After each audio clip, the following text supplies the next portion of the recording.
these ideas are increasingly mainstream, and my fondest hope for the book is that this book can help to bring these ideas into the mainstream. And what I say is, if you have somebody in your life who's a smart, thoughtful person, who is a busy person and doesn't have time to think about these things, put this book in their hands and say, just read it. Just take a look.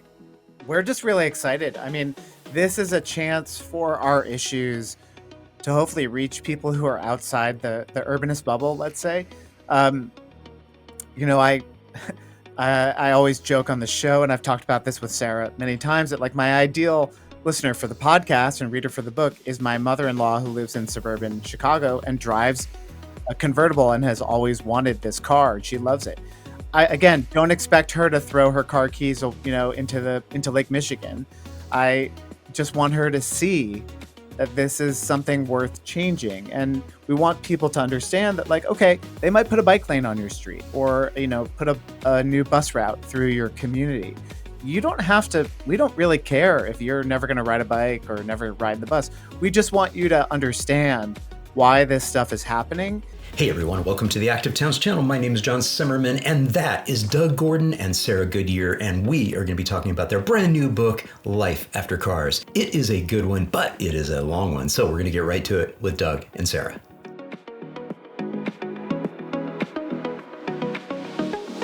Sarah and Doug, thank you so much for joining me on the Active Towns podcast. Welcome.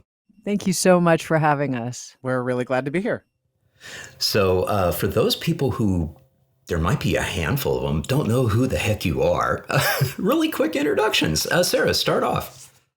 So I am a journalist. I've covered the sort of urbanism, transportation policy beat for about 20 years now, astonishingly. And now I'm pretty much full time doing the War on Cars podcast with Doug Gordon.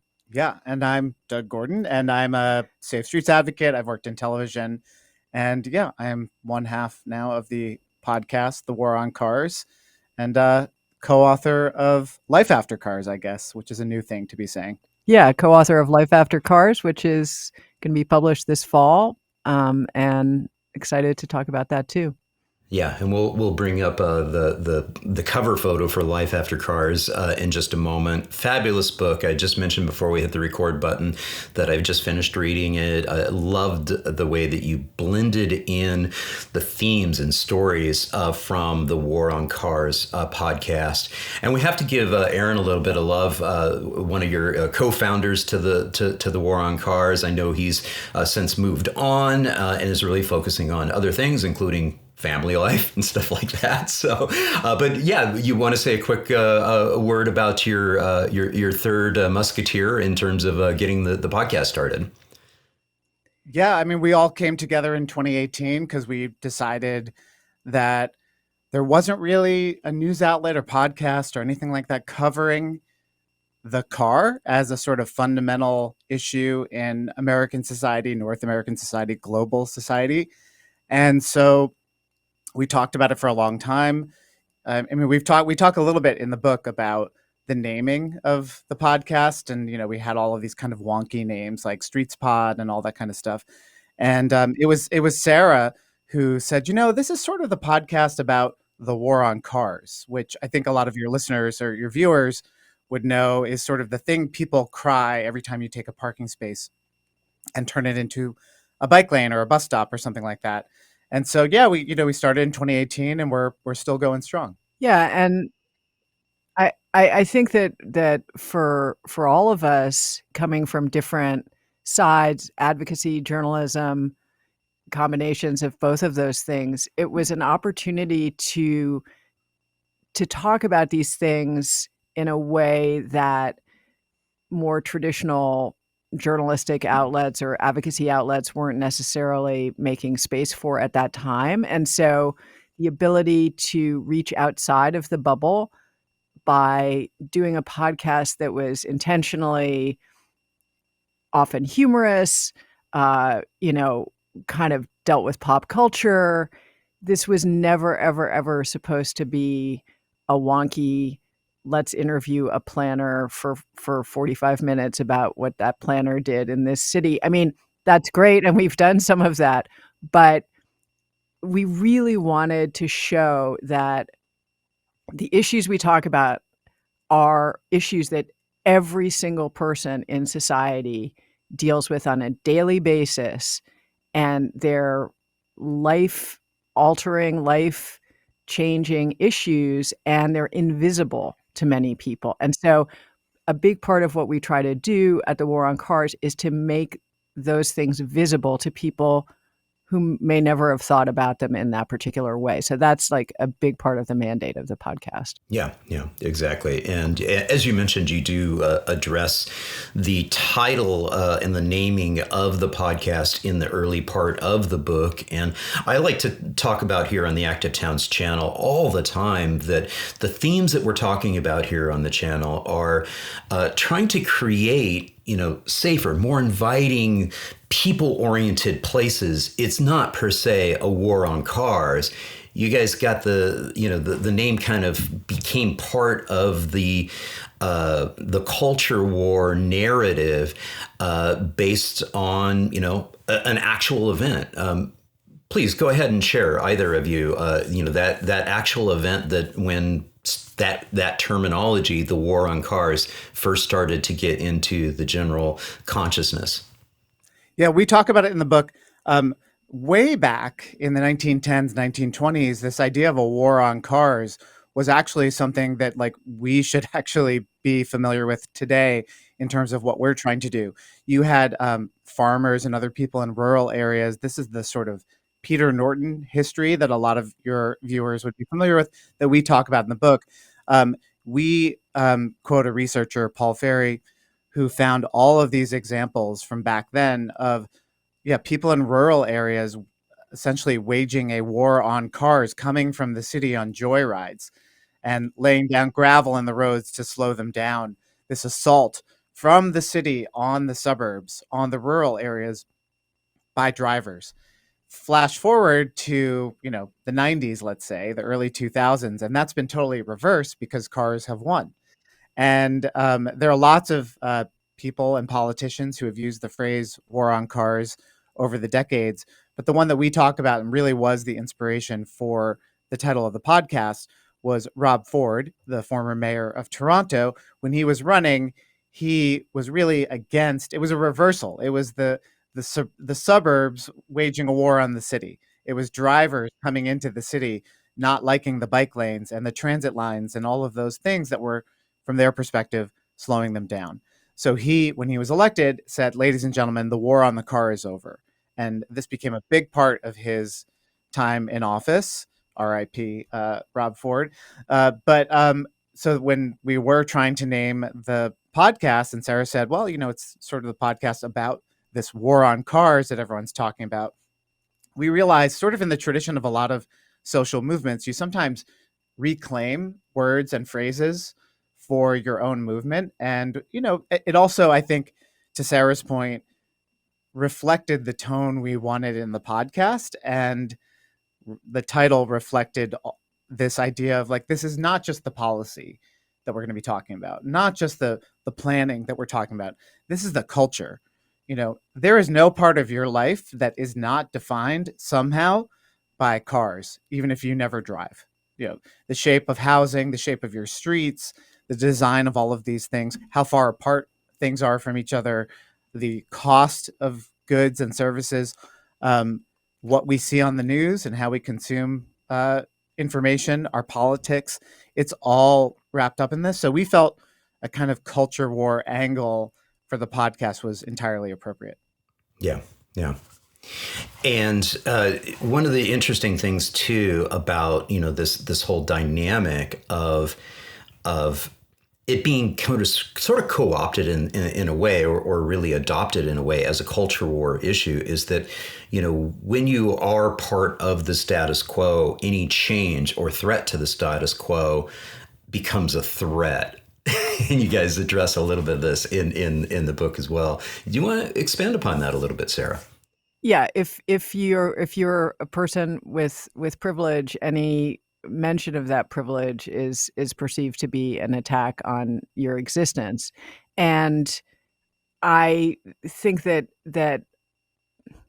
it's not just all the other things that Doug just mentioned, but it's literally the air we breathe. It's the sounds that we're subjected to all the time.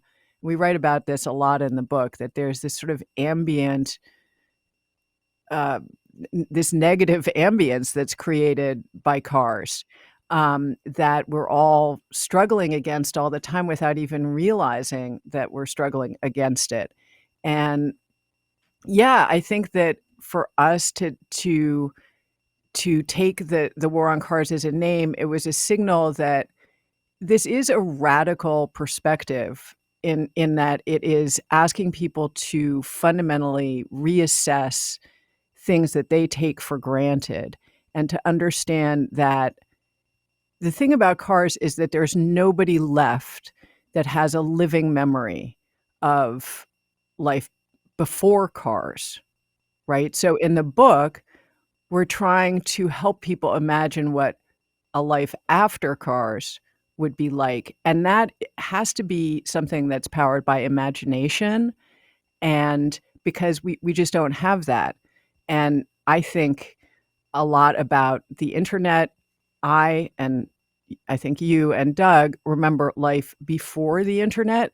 We're one of the last generations that will ever know that. And I think it's a really important thing to understand that when these massive technological shifts happen, the preservation of culture and memory is actually one of the really, really crucial things that you have to focus on, because it will be lost 2 or 3 generations.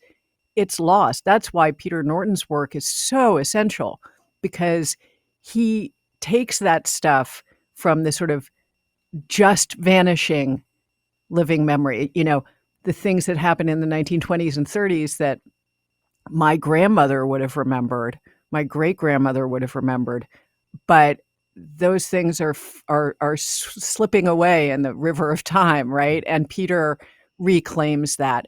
And I think that we need that historical context in order to imagine life after cars, which I think is essential if we're going to have a habitable planet and a healthy society. Yeah. And you answered my next follow-up question, was how did you settle on the title for this book of Life After Cars? Yeah. Yeah, that's a great question. So, yeah, when we sold the book to Penguin Random House, it was sold as the War on Cars book, essentially. And all the way through the writing process, it was the War on Cars book. And then pretty late in the game, um, we had a conversation with our publisher, and we've loved everybody at Penguin Random House, at Thesis, where we are. They've just, our editor, Megan McCormick, has been incredible. Um, we got this call basically saying, hey, we want to talk about the title. We're not 100% sure that it's going to land with all potential readers. So we talked about it, and the argument on the side of the publisher, which we agreed with, was, excuse me, um, okay, so on one side, you might have people strolling by in a bookstore or scrolling on Amazon or whatever, and see The War on Cars as a title and think, this is a book by someone on the right, a Bill O'Reilly, let's say, who is saying, there's a war on cars. They're coming for your car keys. This is how we need to fight back. So we didn't want people to have that impression. We also didn't want to have people think, oh, this is a book for people on the left. And I have nothing to learn from it. I love my car. I'm never going to give it up. Why does that have to be a war on cars? And so, like Sarah was saying, this idea of a forward thinking, like life after cars, we can maybe not see that change right now, but we can imagine it later. It felt like a very positive and inclusive way of framing the subject. Um, we don't expect people living in the most car dominant places of the country to read this book, close it, and throw their car keys out tomorrow. Obviously that would be great if some people did that, but that's not going to happen. What we want them to do, like Sarah was saying, is at least start to see the problem and hear the problem of cars, and to say, this system, it doesn't really even work for me. And I love driving. right? If you love the time you have on your way to the office, or you love the Sunday drive or the camping trip, the road trip, getting out of your city kind of sucks. Getting to work sucks. Having to drive for every last thing you do, to go get milk, to take your kids to school, it just sucks. And what if there was a life after all of this where, oh, I could drive every now and then if I need to, but I can send my kids on their way to soccer practice or to grab the milk on their way home from school. Um, so we felt, I mean, we didn't brainstorm for all that long. We had booked all of this time to come up with a title, and just that someone threw out, well, it was sort of like a similar conversation we had when we Yeah. named the podcast. It was like, well, the book sort of imagines a life after cars, and we were like, boom, Yeah. that's it. Yeah. It's Yeah. like we can end the meeting now. Yeah. But yeah, and then the cover illustration, I think also captured for us just this idea, this kind of whimsical opening of what if. And that's where we wanna get people. We wanna get people to say like, "Yeah, this does suck." And then we tell them, how much it sucks, which they might not realize. And then very quickly and throughout the book, wanna show them we don't have to live like this, actually. There are ways to get out of it. I should also say the subtitle, Freeing Ourselves from the Tyranny of the Automobile. That word tyranny was really important to us to get in there, because if you think about it, what tyranny is, or what a tyrant is, when you live under tyranny, you are never not thinking about the tyrant. We're sort of living that right now, where you every day wake up and think, well, what did he say next? What did he do next? And so that's what cars are, right? Every day you think, how much gas do I have?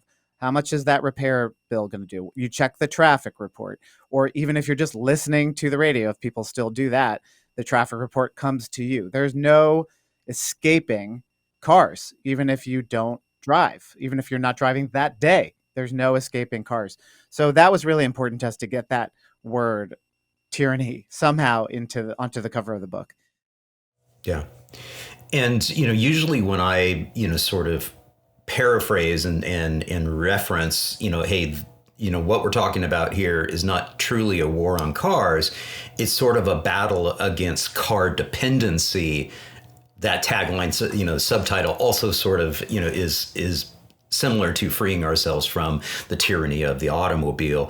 I really emphasize the fact that what I'm striving for in active towns and the active towns movement is to create mobility choices, authentic, safe, and inviting overlaying of mobility choices, so that if somebody chooses they want to drive, they can totally drive. I mean, Doug, you and I were in Europe, last summer for the Velocity conference, and a big part of the theme there in Ghent is, the fact that, they went through those pains, and you talk a little bit about this in the book as well, of trying to reimagine what the city would be like and decreasing the amount of car dependency, decreasing the tyranny of the automobiles by creating that traffic circulation plan there in Ghent, very similar to the traffic circulation plan that was implemented in 1977 in Groningen. And so it gets back to the point that, we're really not advocating for automobiles to be completely eliminated from our lives. I think that would be, that wouldn't happen anyways. But at the same time, we want to try to put an end to the dependency, the addiction to the automobile being the only way to get around. Yeah, and it really is about freedom, and I emphasize this to people all the time, who so many people say to me when they find out what I do, "I'm sorry, I own a car."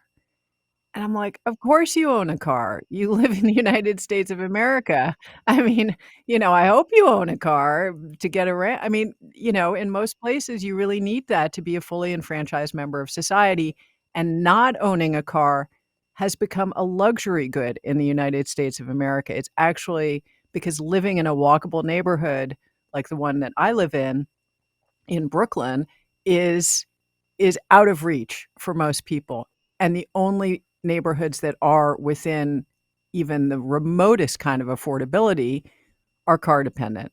it's almost, and so I don't think that the right to move your body through space on your own two legs, on a bicycle, in a bus, a subway, I don't think that should be a luxury good. Um, and so when people say, "Oh, I'm sorry," I'm saying, "Don't you apologize. We have built a society that requires you to have a car, and we very much want to meet people where they are inside of this systemic injustice." It's just like any other systemic injustice that exists in this country right now, which, I'm not going to go on for the next 10 minutes listing those, but we all live inside these systems. The point is to try to understand that it is a system that can be questioned, is a system that was put into place by human beings, and is a system that can be modified and in some cases completely altered by human beings. Yeah. And I think a big part, one of the overriding themes that is talked about in the book, and I end up touching upon all the time here, is exactly what you said there, Sarah. Is that ability to have the freedom and the independence for mobility choice. An overlay to that is the unfortunate consequence of our system that has really taken away freedoms and mobility options and childhood independence. And this is way back from 2012. Sarah, you had written about this. Is that when you're a backseat kid, you don't even know where you're at. It's such a sad indictment of that experience. Talk a little bit more about this, Sarah, and I know you're passionate about this, but a lot of people may not even understand this. And hopefully these messages, hopefully my messages and your messages on the War on Cars podcast, hopefully this is starting to permeate in outside of our urbanism and active transportation bubbles and safer streets bubbles into the general populace. And they may not have any idea that this is a thing that kids. Yeah, right. And we have a whole chapter about the effect on kids, and we talk about this research which was done by Bruce Appleyard, who's the son of Donald Appleyard, one of the great urbanist theorists of the late 20th century. But this research, I actually wrote this article when my own son was 10 years old, growing up in a walkable neighborhood. I knew how well he understood. He walked to and from school. I know how well he knew that street and everything along it. And what this research that I wrote about shows is that when children get driven someplace, well, we've all experienced it as adults, right? Let's say you go and visit a friend in a place you've never been before, and they're driving you around, and then they say to you like, "Oh, why don't you just take the car and go to the supermarket?" And you're like, "I have no idea. We have to use GPS."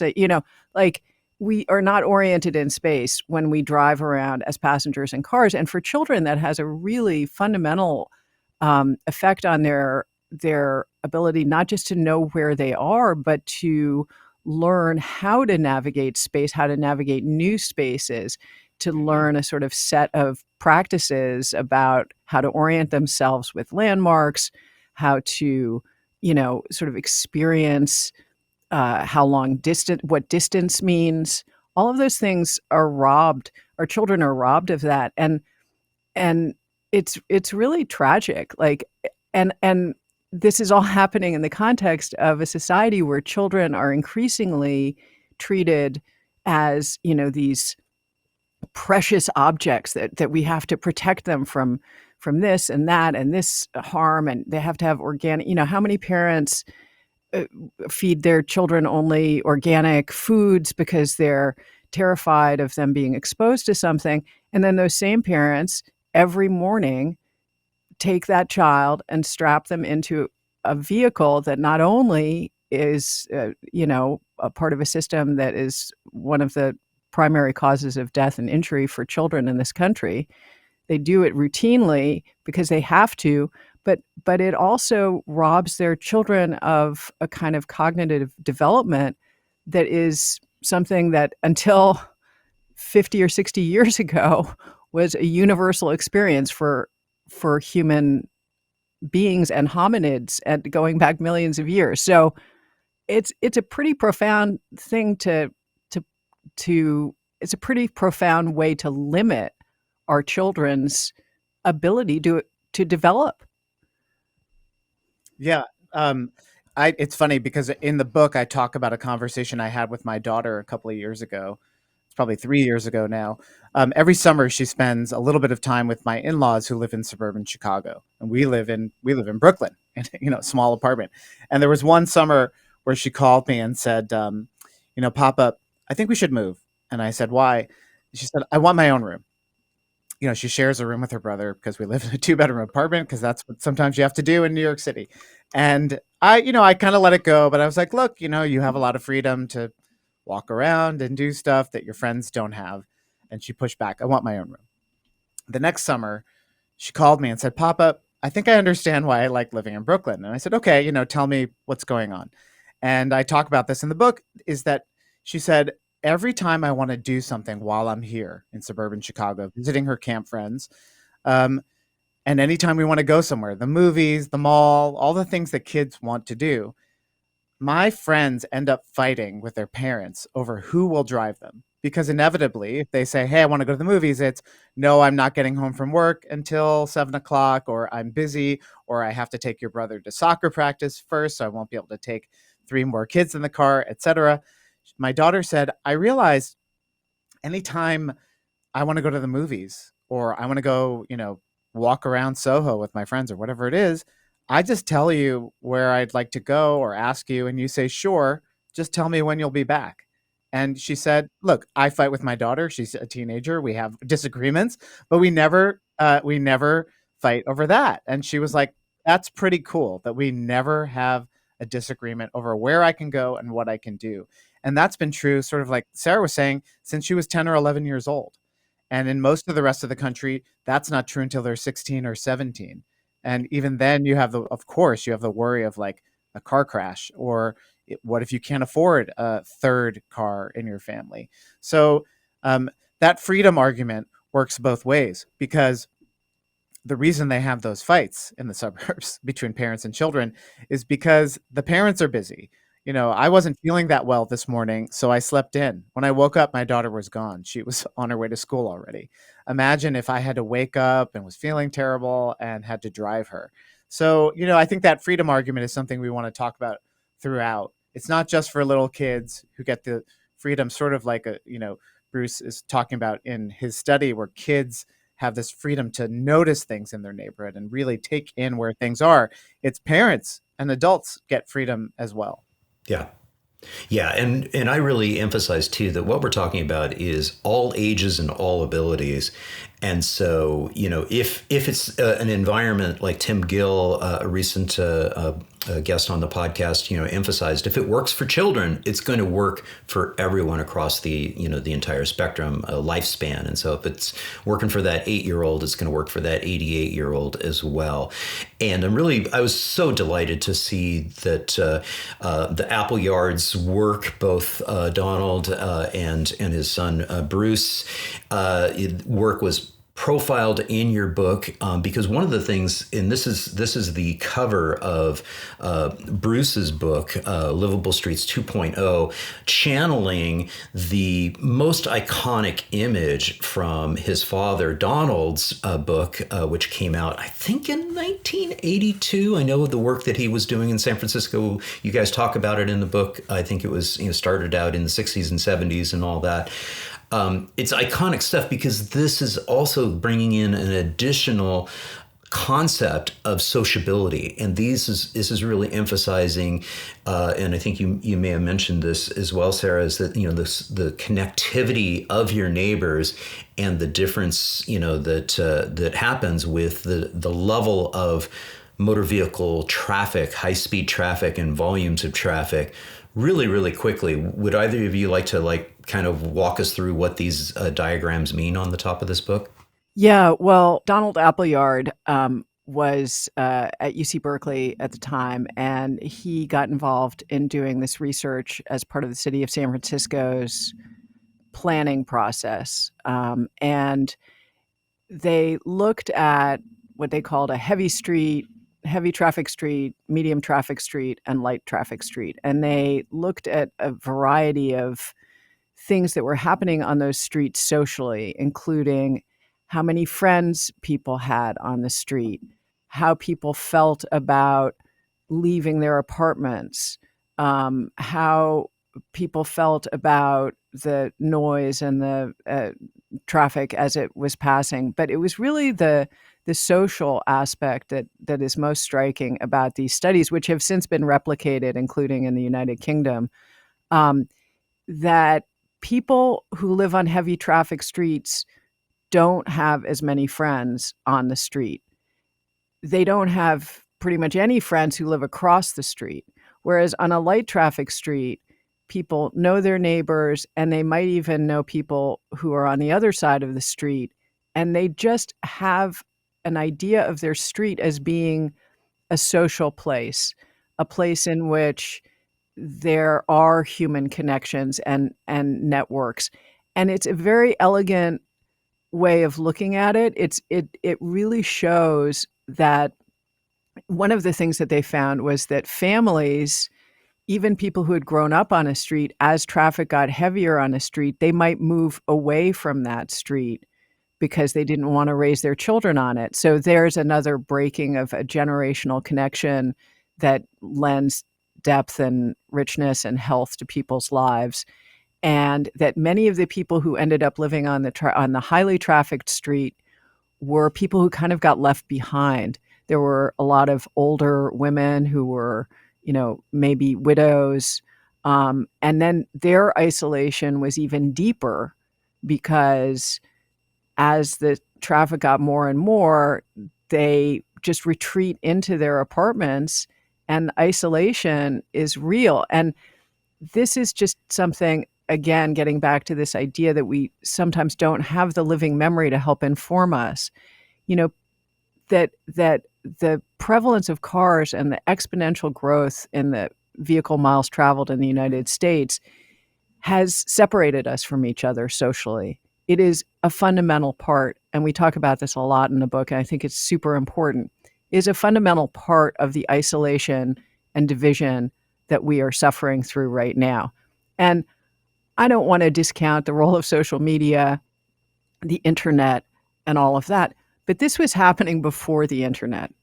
This was happening already, and a lot of it is because of cars. In fact, we say that cars were the original move fast and break things, right? Yeah. Because they went faster than any technology that had come before them, and they broke a lot of people, and they of course broke a lot of communities and society. And they really broke the social contract in a way, because the idea that you should have, like, for instance, think about a family walking down a street like the one that I live close to. The walk my kid took to school took us past several small businesses along a nice little corridor. The storekeepers would wave at us, and they'd be out sweeping the sidewalk. It was like Sesame Street, and it was like that building of connection. When you drive your kid to school, everyone you see is an adversary, not an ally. Those are people who are competing for the space that you want. Those are people who are getting in your way. They're people who are irritating you, and you're irritating them. There's no chance to build this kind of community that just happens incidentally and organically in a place where cars don't dominate. Right. Yeah. And again, I'll say it again. The book is just chock full of wonderful insights and stories, pointing to the fact that so much of what we are dealing with is we're all standing on the shoulders of people who have been doing this work for many, many decades, and referencing all the way back to Donald Appleyard's work, followed up by his son Bruce. And then also referencing, we referenced it earlier, the time we were in Ghent for Velocity. The only person missing in this is you, Sarah. Yeah, I'm going to Gdansk for Velocity this year. Good So for I'll you. be. Yeah. It is funny because you're right. So Jeanette Sadekhan is right there. She looms large over this book, as she should. Sam Balto, in the childhood chapter, we talk about the bike bus as one of those things. Like, this is the life after cars that we're talking about. That the people doing the work to help people. One of the most important things I think that Sam does with the bike bus is he helps people imagine a life after cars. Like, we're not going to get like individual families going out riding their bicycles to the point where anyone's going to notice that, but 70 kids, 150 kids, where all of these bike buses are happening, not just in Portland, but elsewhere, um, they become very visible and they take up space, which is such a huge part of any social movement, taking up space in public. And so he is really helping people understand that.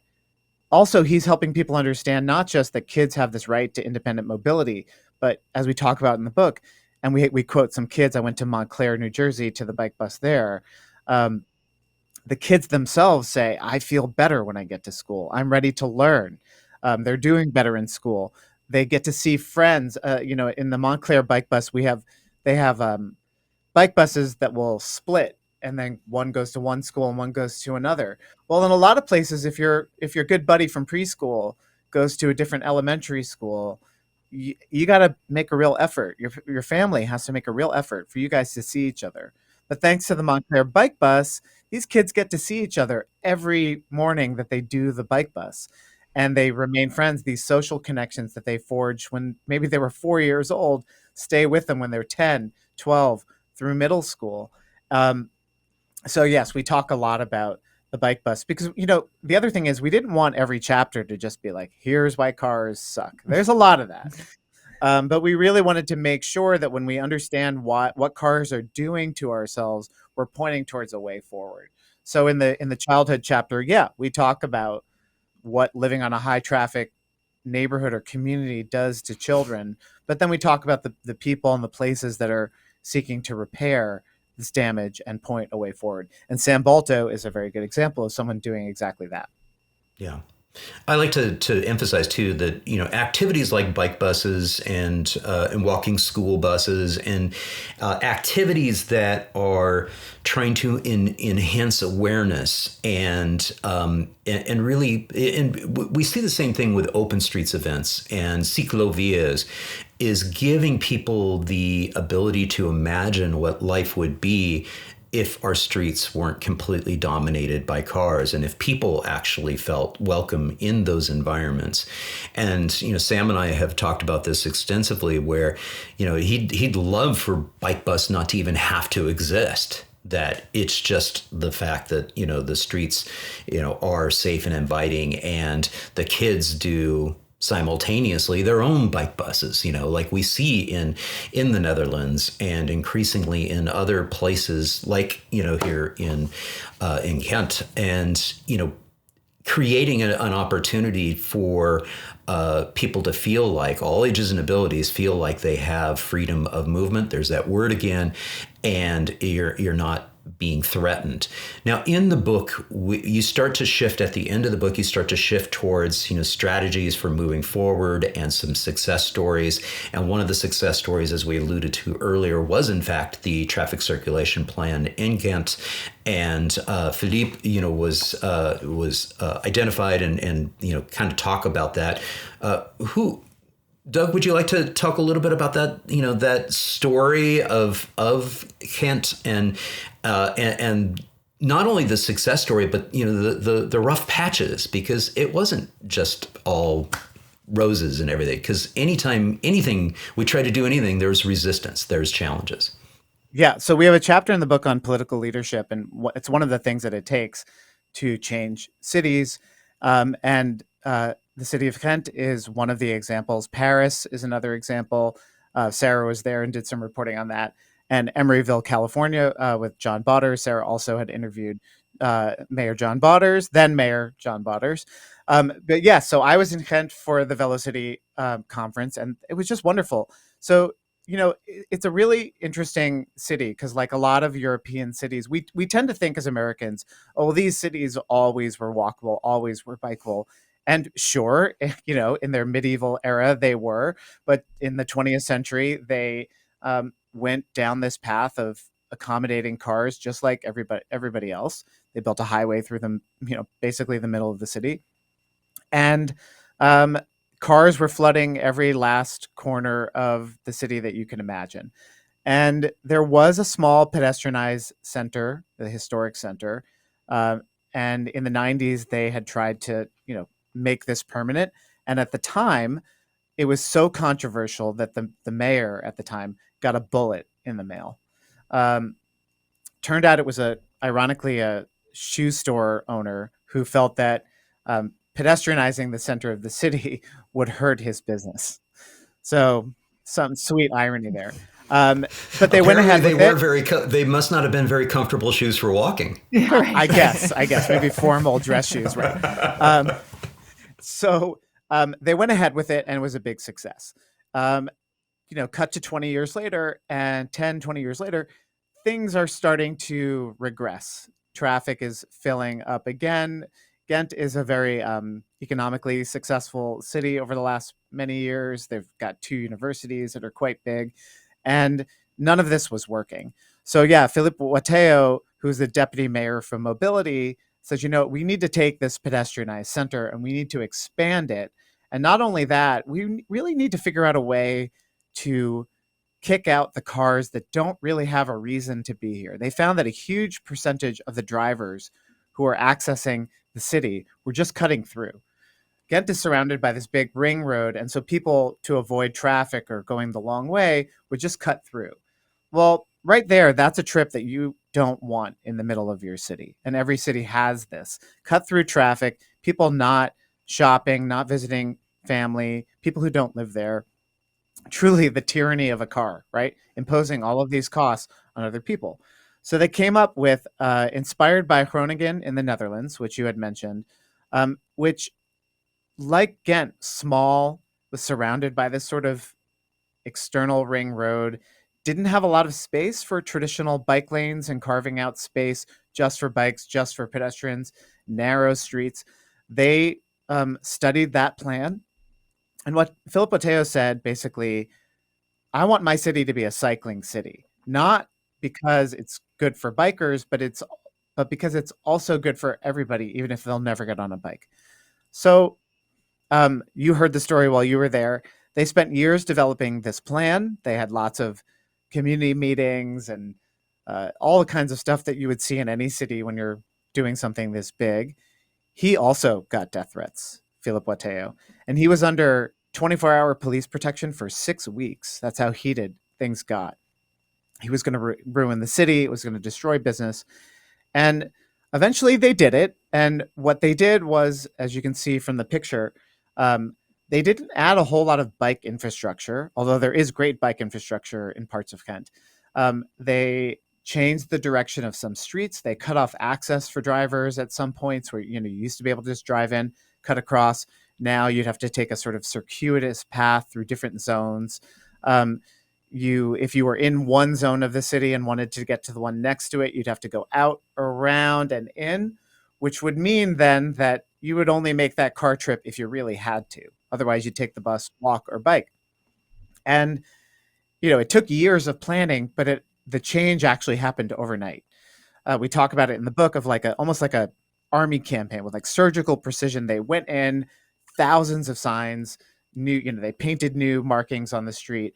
And he sort of basically said, one night things were one way, and the next morning everything changed.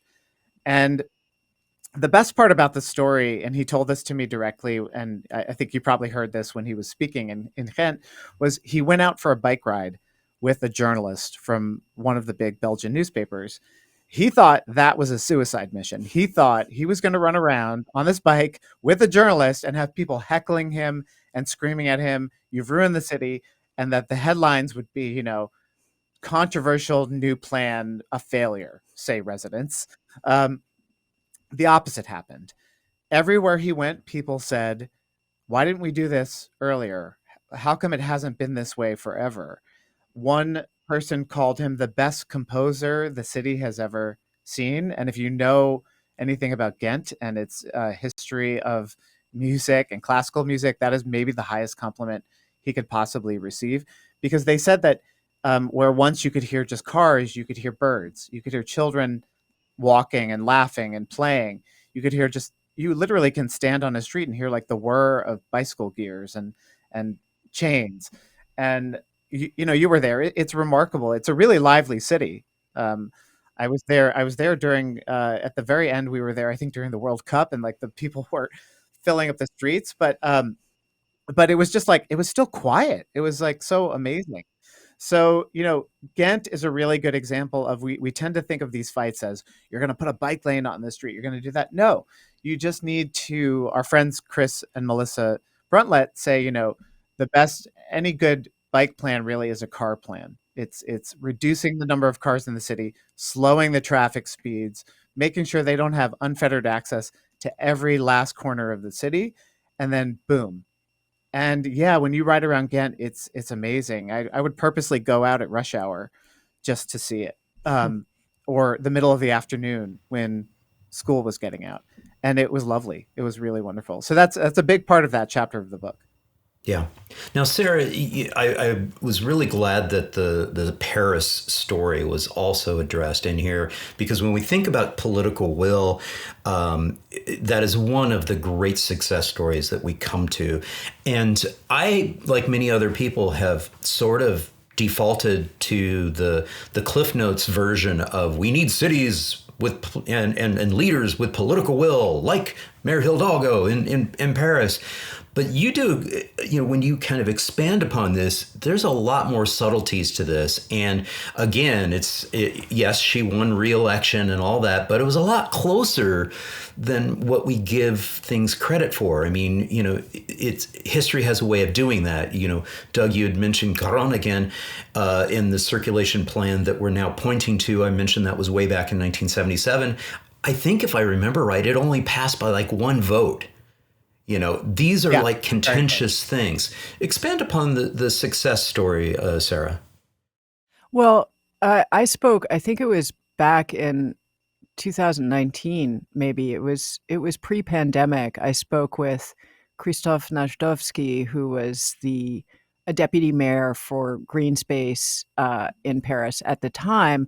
And the city had just successfully defended themselves against a lawsuit that a motorists group had brought, contesting the idea of turning the banks of the Seine from a road into a park. And the city Mayor Hidalgo, under whom Najdowski was serving at the time, the city had, they had run on that platform. They had said, this is what we want to do. And then when they got in, this very powerful motorist group, mounted a really serious challenge that looked like it might derail everything. And I think that in the United States, so often you see politicians then say, "Oh, well, let's sort of swim back to the center and give concessions." And it happened here in New York with Mayor Eric Adams pushing back and halting the McGuinness Boulevard changes that were fought for in response to a lot of terrible traffic violence, including a fatality of a beloved local teacher. And Adams was just like, well, let's modify the plan and make it less radical. So let's throw some bones to these people who say that it's upsetting. The opposite happened in Paris. The administration just said, look, we were elected on this platform and we're going to enact it. And they stood up in court and they won that case.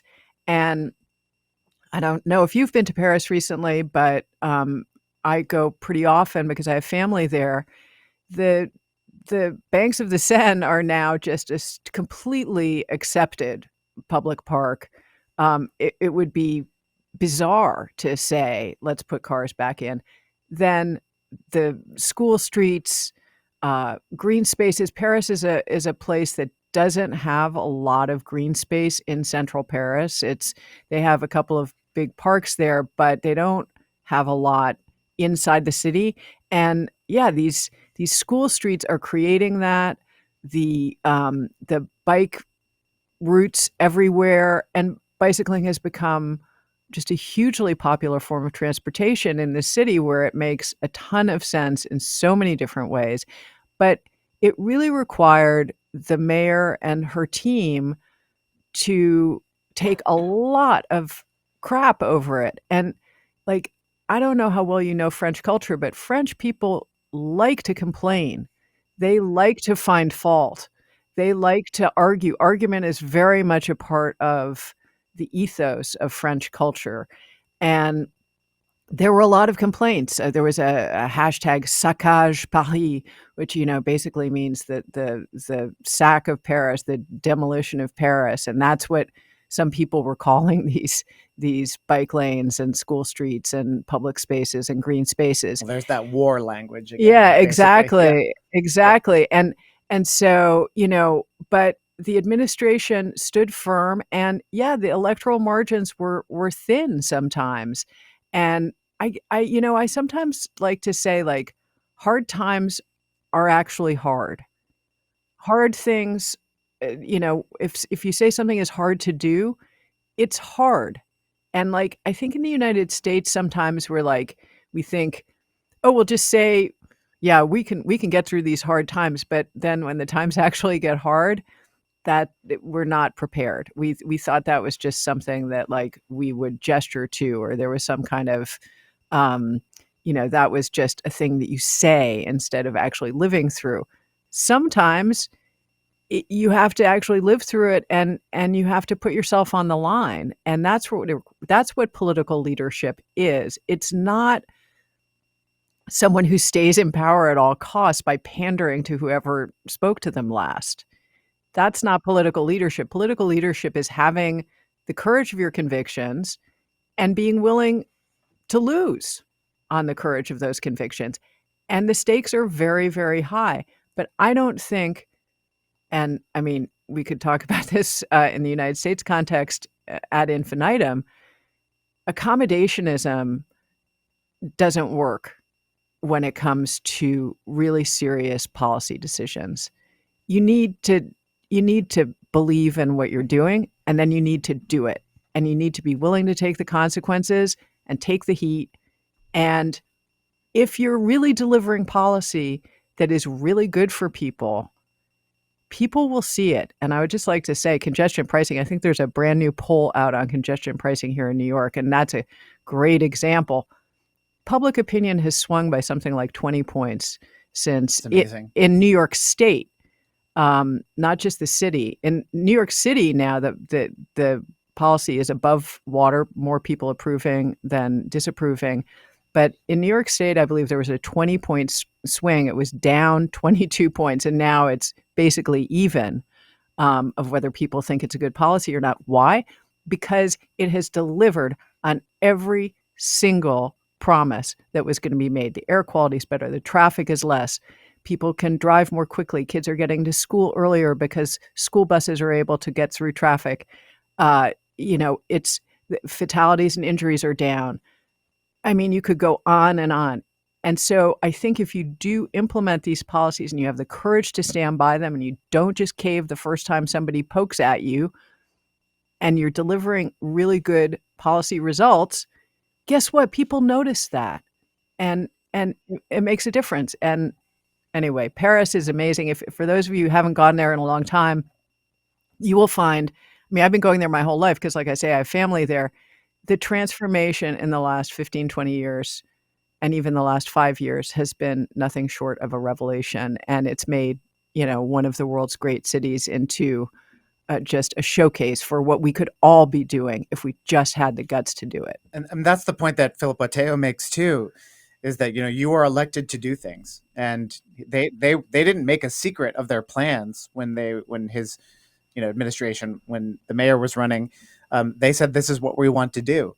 Now we're going to bring the community along. We're going to listen to people. And that was sort of the beauty of the traffic circulation plan. It was low cost materials. If one street didn't work out, they could just move some stuff and it would go back to normal. But he also realized as well that like the people who are motivated to send a bullet in the mail to the mayor, they're motivated to do it. Loss aversion is a real factor in the work that we do. But when you show people what's possible, then they say, whoa, I never believed or understood that it could be like this. Congestion pricing is really, to me, the best example of all of that. But the traffic circulation plan in Ghent is an excellent example that we felt we had to include in the book. The people have something to lose, always have a reason to stand up. And it's not until you show people what's possible that they start to say, and then they say, why wasn't it always like this? We're seeing that with congestion pricing. People saying, why did it take so long? Well, that's a whole other episode of your show that we could do. But it takes a long time because the politics are messy. But, it's funny. I think when we started the show, there was probably this question, like, will this stuff continue? Is it success? Will it be successful? Will it be popular? Now we sort of feel like all we're missing are like those right political leaders who will stand up and say, no, people want this. I think people are seeing, that life after cars could be okay. Right. Yeah.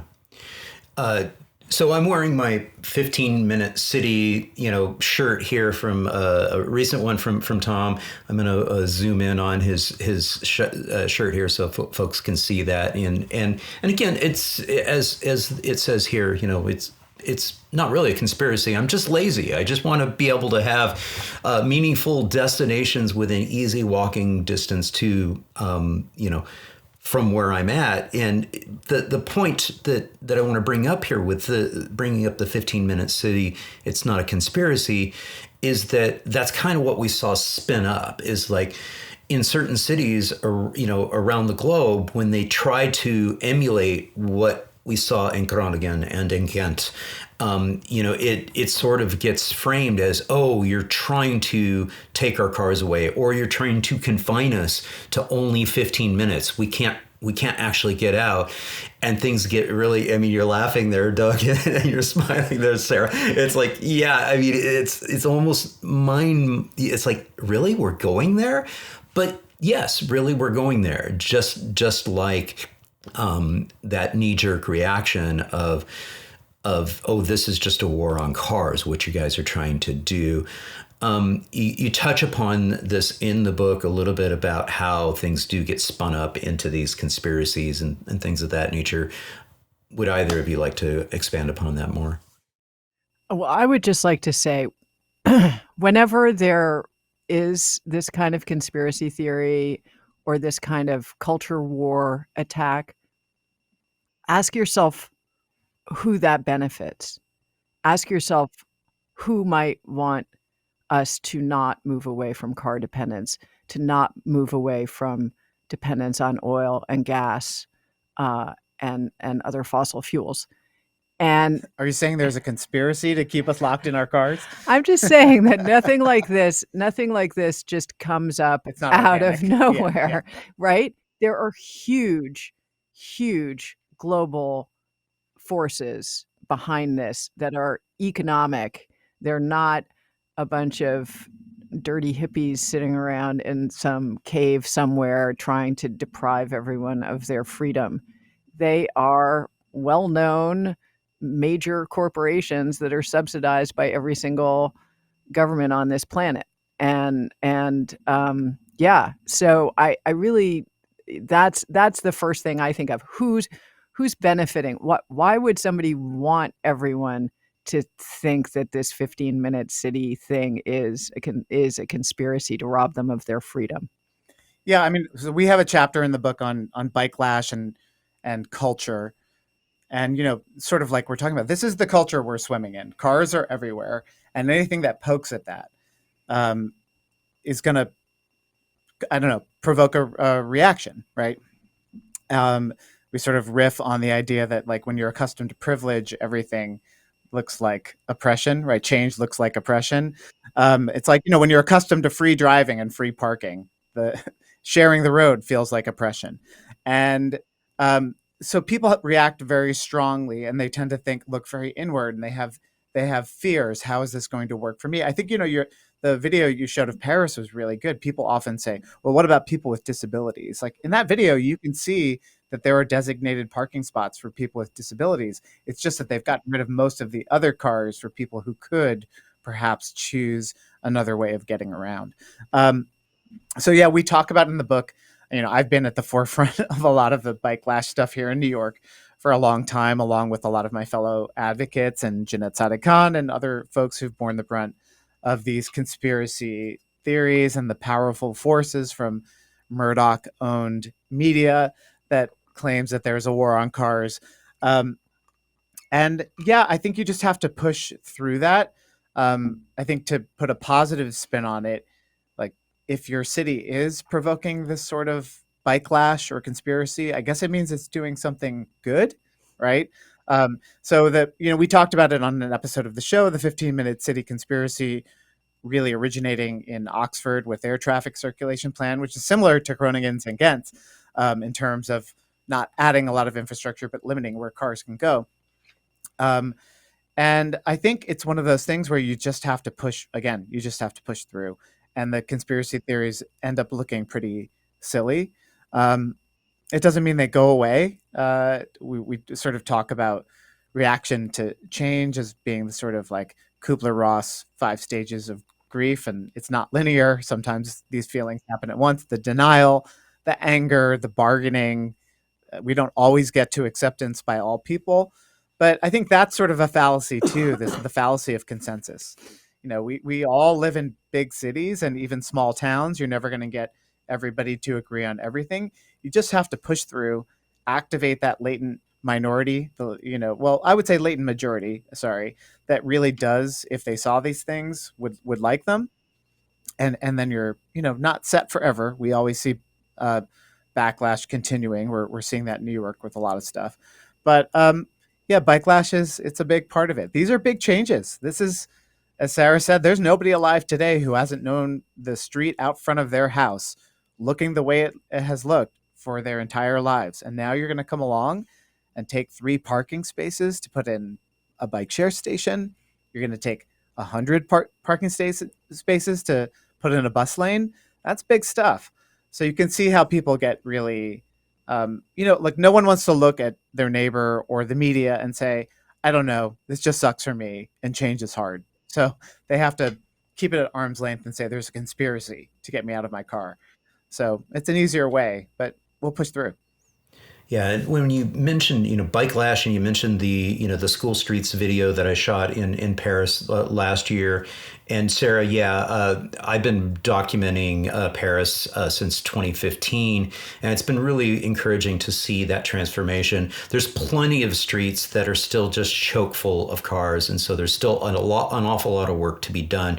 But on those side streets, on those quiet streets in front of the schools and the school street implementation, it's fantastic. Doug, I'm really glad that you also sort of channeled the. I always talk about all ages and all abilities, so I'm really glad that you talked about all abilities too. And this photo right here, I'm assuming this is in Japan. Kind of illustrates just what we're talking about here, because oftentimes with bike lash, there's that knee-jerk reaction from the people who are putting up a fit, is that, oh, this is just for those cyclists, it's just for those guys, those dudes that are riding bikes. And I like to reframe and say, yeah, it's not about cyclists, it's about people who are looking to get around either by walking or rolling. There's many different ways that we can kind of approach this. And you mentioned the Oxford situation, and when we did sort of a debrief on that, we kind of looked at, well, maybe they kind of messed up with the framing and the way they were communicating, and it kind of sounded like, cringe a little bit. But this particular image that we have on screen, and Sarah, I'll have you describe it for the listening only audience as well, I think really helps us reframe what we're talking about when we talk about all ages and all abilities and giving freedom of movement. Yeah, this is a picture I shot when I was in Tokyo back in 2019, and it's an older woman. I would say she's probably in her late 70s or 80s. She's certainly north of 75, I would say, and she is on a small tricycle type vehicle, pedal vehicle with there's a carrier in the back for her shopping, which she hasn't gotten yet. she's wearing a dress and a shirt and no helmet, just her gray hair in the breeze, and she's coming around the corner on a street. I think that's the Ueno neighborhood of Tokyo, and it's a lovely neighborhood. It's a really calm and peaceful neighborhood that is filled with people riding bicycles of all ages and all abilities. And this woman just looks like she's feeling pretty good. She's just cycling along and feeling like she's on her way to do her business. And you see this constantly in Tokyo, and other Japanese cities as well. There's just a lot of people and many older people who are using active transportation to get around. And it's so inspiring. And my own mother is about the age that this woman in this picture is. And she's thinking of moving from the US to Italy. And she's like, oh, how am I going to get around? I'm like, oh, well, Mom, you might want to think about riding a bike in some of these cities.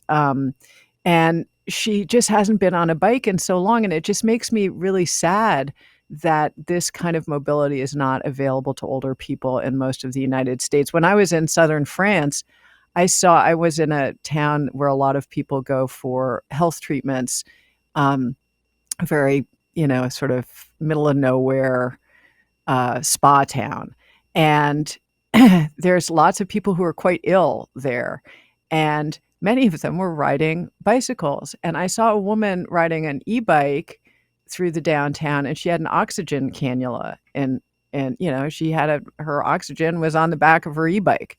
Um, this could be us, right? This could be everywhere. And Tokyo is a complicated case because it doesn't have a lot of really solid bike infrastructure in the sort of the Dutch sense. What it does have is um, cars. Well, it has a very strict parking policy, and we talk about this in the book as well. Sort of a legendary parking policy, which is that you can't buy a car in Japan unless you can prove that you have a place off the street to park it. And so that just limits what people do with their cars. So there's not on-street parking in most of the city. And so you don't have people circling around looking for parking, and there are just fewer cars because it's just not incentivized as a mode of transportation. And they have frighteningly good public transportation. I mean, it's just so good that you could literally go to Tokyo Station and say, you know what, I think I want to go to Hiroshima today. And it's like you can just sort of do that, and you're there and then whatever. So, but they have arterial streets where there is heavy car traffic, and people use cars a lot in Japan. They have highways and all that. But the side streets in the residential neighborhoods are just naturally quite calm because there's not this sort of cars going in and seeking things. Cars just don't go in there very much. So you can have young people, old people, the mamachari culture, which is the mamachari is a Japanese bicycle that moms mostly use, that basically you can see women riding along with, kids of every age from, infancy to, a 10-year-old kind of hanging off of different seats and parts of this bike. I mean, it can and all the shopping and everything. And that's just routine. It's safe. You see all of these people doing this, and it's because the car has been deprioritized. And it's because of other things in Japanese culture as well, which is a more communitarian kind of approach to what public spaces are for, to what the world is for. It's not all about you, right? It's about us. And so that is a huge cultural condition that we cannot replicate in every country. I'm not saying that that's possible, but it's interesting to look at the components of what makes it possible for that woman, without question, to get on her trike and go do her shopping and not have a single fear about it. And nobody around her is looking at her going, oh, is she going to be okay? She's so empowered. And in our country, what happens to people who are her age? They're locked away. If they are able to stay in their own home, they're isolated in their own home. They can't go anywhere. If they lose the ability to drive, their entire life is over. It's done. And they're just basically like, that's just like garbage to us is what their life is. And and it's just so sad. And anyway, I saw that woman. I just got that shot. I like literally wasn't standing there looking for that. It just there she came and she made me so happy. Yeah, and what's really really great about that shot too is it's a great pairing shot for what we were talking about earlier with regards to children and a cultural. Of course, one of the other cultural aspects in Japan is the cultural approach of letting children be able to get out and wander and go places. And again, leaning in on what you all talk about in the book, where yes, we've got the hardware aspect of it. We've got to build our built environment to help decrease the car dependency and slow motor vehicle speeds down. And you referenced Chris and Melissa Bruntlett, talking about the fact that we actually have to have a car management plan. How are we doing this? And a big part of this is the hardware and the software, in my terminology that I use when I think about activity assets.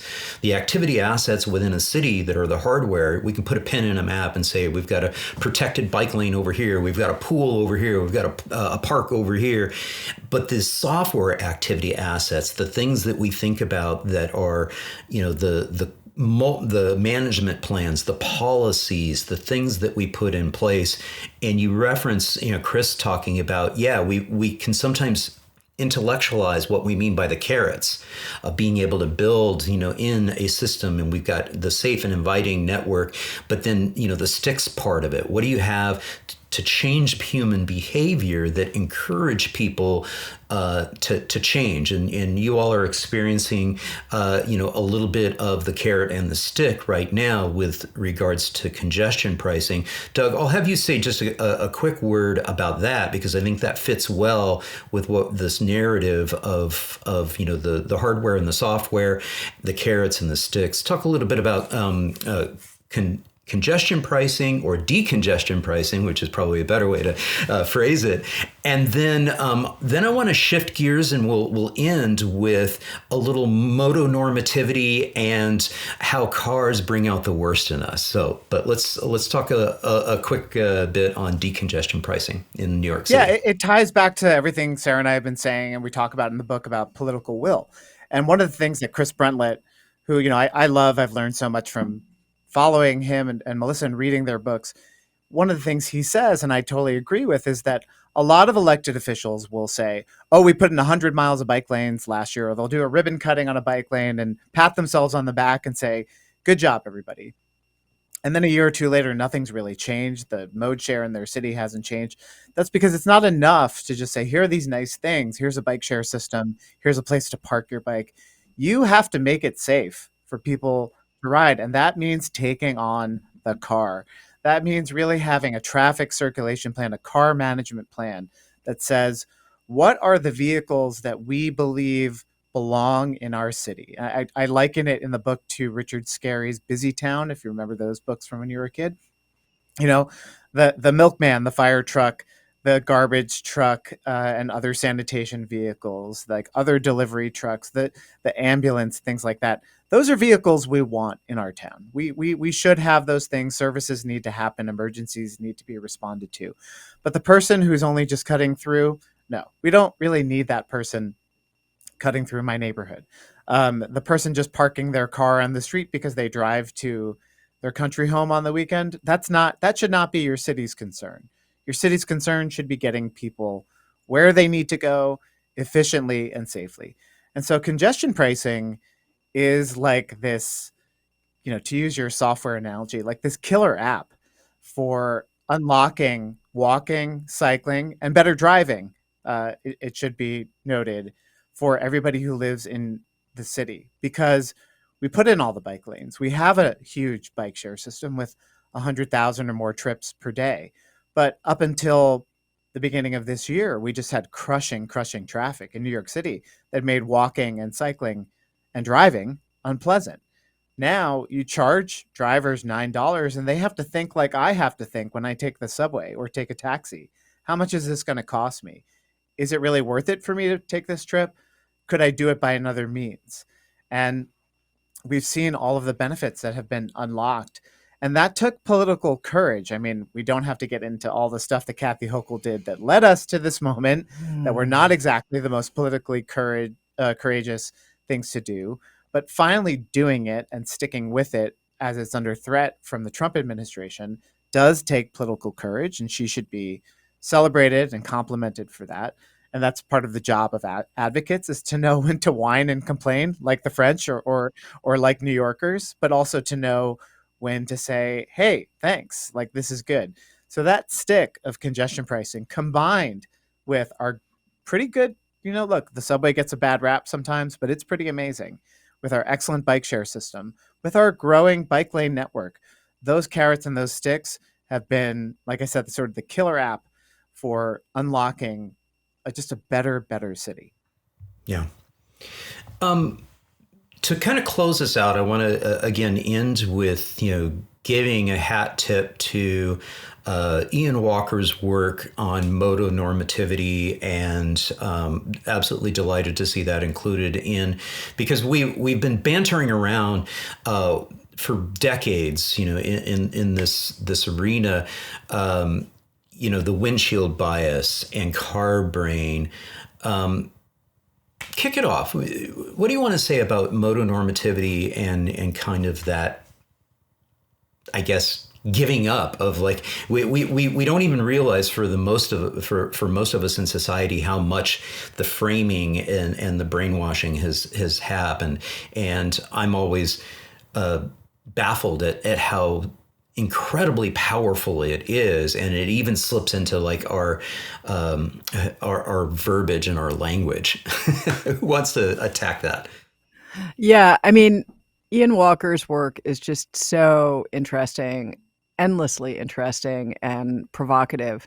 And he did this study with other researchers about if you asked somebody their opinion about a certain action that a person was taking, and you imagine that the action had something to do with cars, or that it didn't have something to do with cars, how quickly people would make excuses, or see the car centric activity as being okay, where they wouldn't have accepted it if a car weren't involved. And the most sort of striking example was, would you think that it's okay for someone to smoke cigarettes and have cigarette smoke, blowing around in front of children? I think it is. No, it was, is it okay to smoke in a place where other people would have to breathe cigarette fumes? Right. Or is it okay to run your car engine in a place where people would have to breathe the car fumes? And the answers for cigarettes were like, no, are you kidding? A very high percentage of people were, no way. But the one with the automobile, they're like, very, a much lower percentage of people objected to that. And Ian's research really tries to get at the heart of what we are doing to ourselves, what kind of cognitive dissonance we're engaging in, that we don't see, for instance, parking, putting an enormous, expensive personal possession into a public space and expecting that to be able to be free. You wouldn't put a storage unit onto the street and expect that would be okay to have your little storage pod there sitting forever, parked at the curb. So why is it okay if it's a $75,000 Range Rover?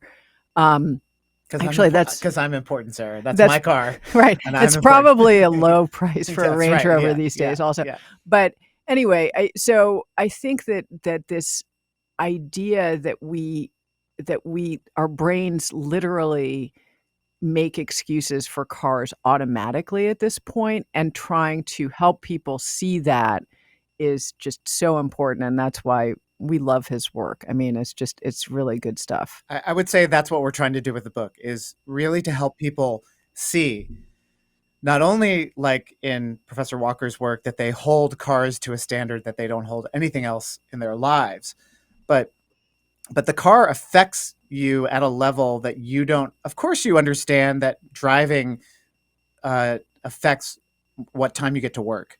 It affects where you live in relation to your office and other things.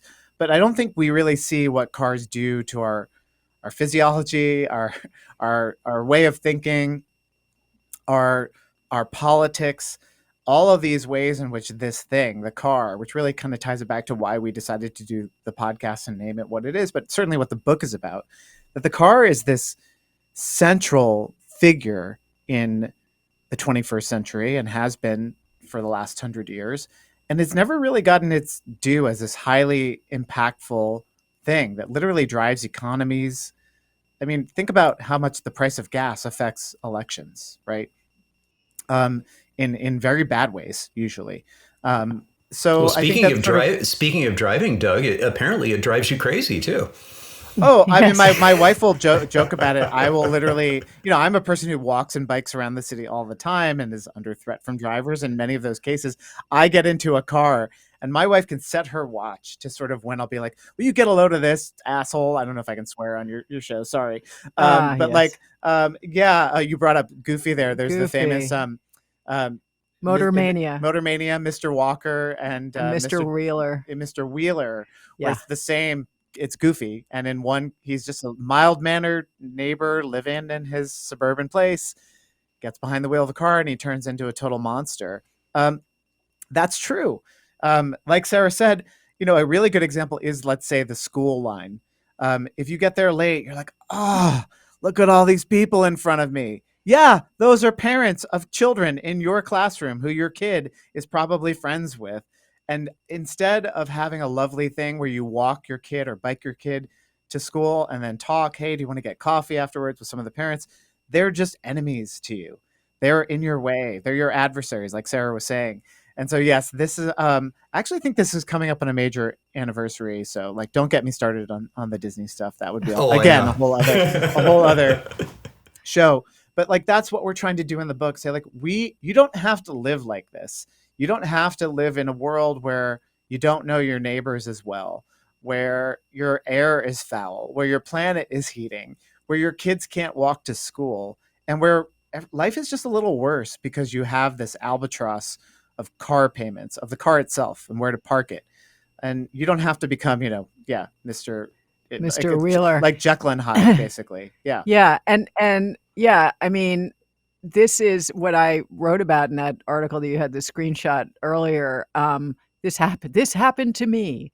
I used a car to do something that I actually needed a car for, and I just became so enraged and unhappy because there was terrible traffic that day, and I felt like I lost a whole afternoon of my life, but at least because I'm not car dependent most of the time, I could see it. I could like say, "Wow, I want to continue to avoid that." Most people don't have that choice. Most people are compelled by the society, by the infrastructure that we have consciously built. They are condemned to live this nightmare day after day after day. And the the toll that it takes on your psyche and on your body is not to be underestimated. I mean, cortisol levels are a real thing that they degrade your health in really concrete ways. They lead to cardiovascular disease, which is the leading cause of death, I believe, for people in this country. It's a major contributor. And we are creating situations where many people for 2 to 3 hours a day have to be sitting in a bath of stress hormones and growing to hate the people around them. I mean, the social costs and the physical costs are just incalculable. And I mean, the thing about this Motor Mania is that was made in the 1950s when, as you know, there were many people who had the living memory of what it was like to not have to do this. So they could see it and now it's vanished again, and we have to do everything we can to help ourselves be conscious of this. We're intelligent animals. We're very intelligent animals. We're still animals, and so we suffer all of these physical consequences from the automobile that nature suffers as well. But we are also intelligent enough to understand what we're doing. So let's use that intelligence for our own well-being. It's not for some abstract ideal. This is literally so that our lives and our bodies and our minds and our souls are better. Like, this is good for us to challenge automobiles' hegemony. And so let's use our intelligence for good instead of for just inventing more ways to car. More ways to car. Yeah, I mean that's really one of the final messages of the book is that like the problem of cars is not going to be solved with different cars. Electric cars for all of their benefits and tailpipe emission reduction and all that kind of stuff, that's great, but it's still going to cause the same traffic jam, and if you're hit by one, it still causes the same death and injury. Flying cars are just not going to happen. Autonomous cars, look, a thing I often say is nobody ever walks around the places we've been talking about, Ghent, Amsterdam, Disneyland, and says, what would make this place better? Lots of robot cars. That would be awesome. So to Sarah's point of intelligence, like I think even if you drive a lot, you intuitively understand that driving less or not at all is better. You go to the Jersey Shore or a walkable European city on vacation. You don't want to be in a car. You want to walk. You want to bike. You want to like take a tourist bus. Maybe that's about as much as you want to do. So we get it. We just have to sort of get more people to see that there's a better way.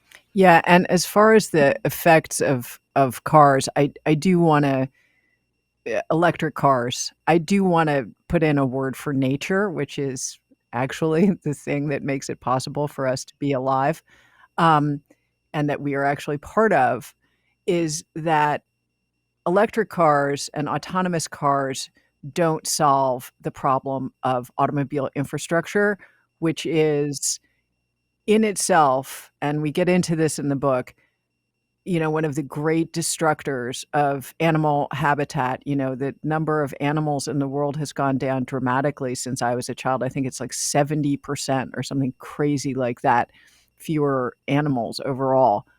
And a lot of that is because of automobile infrastructure and the environmental impact of roads, not cars, but roads, is catastrophic. And that's something that we can't lose sight of. I totally want to see the electric transition, but it solves one small part of the bad things that cars do. Yeah, and it's funny too. The opening sequence of Motor Mania, of course, is he wouldn't even step on an ant, and of course you do highlight the book Traffication, and get deeper into those negative externalities and consequences of our automobile infrastructure. I also want to mention Crossings by Ben Goldfarb, because Right, yes, Crossings that too, book, yeah. along with Traffication by Paul Donald, those two books completely, as much as I knew about it, they blew my mind, and really, really important stuff. Yeah, and as an LA kid myself, I'm a fourth generation Angelino.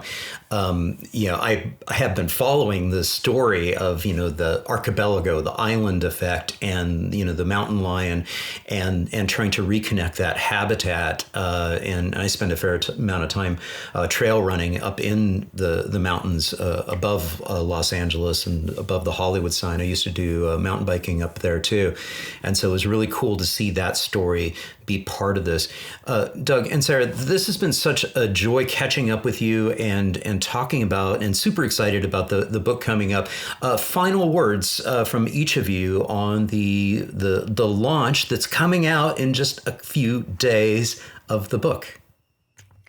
We're just really excited. I mean, this is a chance for our issues to hopefully reach people who are outside the urbanist bubble, let's say.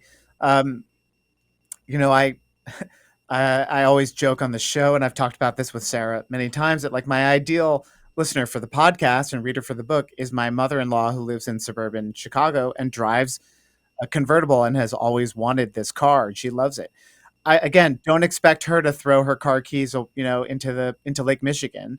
I just want her to see that this is something worth changing, and we want people to understand that, like, okay, they might put a bike lane on your street, or put a new bus route through your community.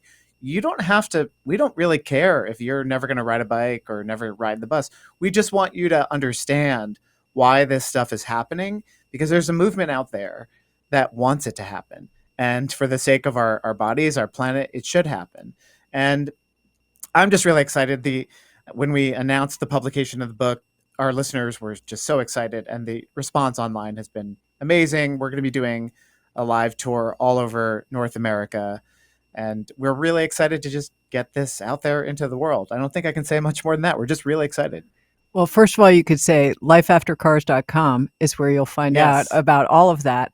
But I also want to say that I feel really hopeful about putting this book out into the world, partly because of what I've seen happen over the last 20 years that I've been covering these issues as a journalist. It's gone from being, well, here's a weird, quirky, fringe thing that people are like, wow, bicycling for transportation, or, caring about whether there's, parking minimums.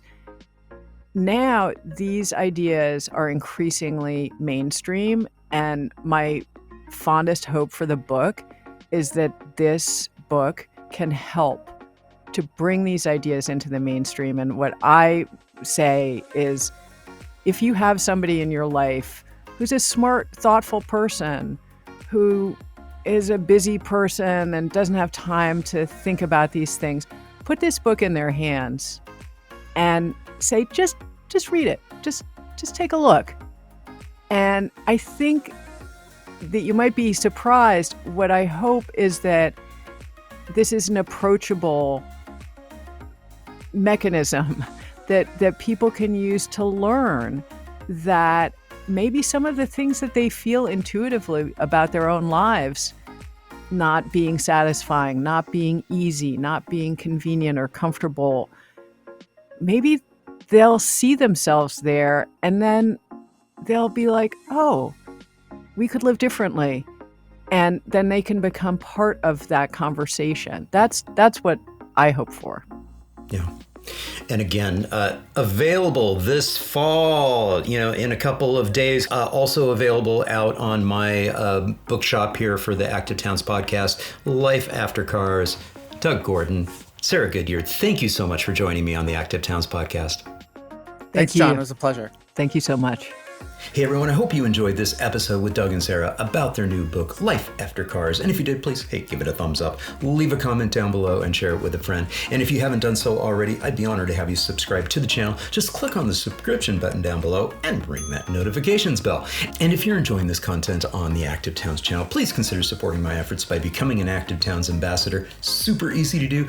Just click on the join button right here on YouTube down below, or you can navigate over to activetowns.org. Click on the support tab at the top of the page, and there's several different options, including becoming a Patreon supporter. Patrons do get early and ad-free access to all this video content. Okay, thank you so much for tuning in. I really do appreciate it. And until next time, this is John signing off by wishing you much activity, health, and happiness. Cheers.